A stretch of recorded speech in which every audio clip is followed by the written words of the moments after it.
Ninyo kay dugkay na gid kay na ko ning gilumluon gid ba. Kay na gid akong gilumluon. Kita mo ni guys.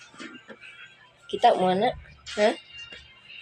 Kita kay mo na. Tutukin ni maayo guys, tutuki. Nya, unsa nyo ka istorya?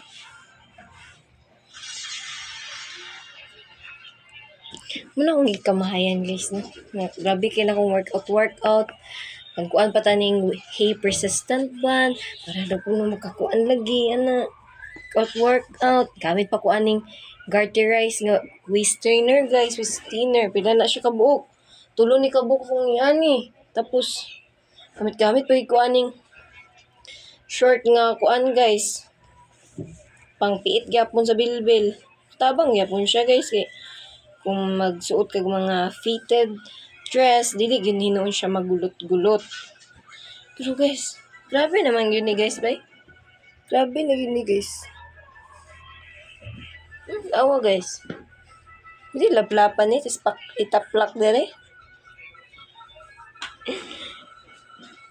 Gamit-gamit pa kong dumbbell guys, para lang gid mo kuan gid akong tiyan guys, mo gamay lang gid akong tiyan. Gyud.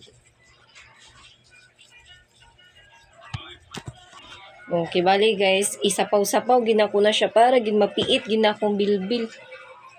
Unfair kay ba? Unfair kay. Ngano? Ang uban niya kusog kay mo kaon pero di sila dakong tiyan guys, no? Nauna agin ninyo kamo mo workout pero grabe ko kakula body kay mo.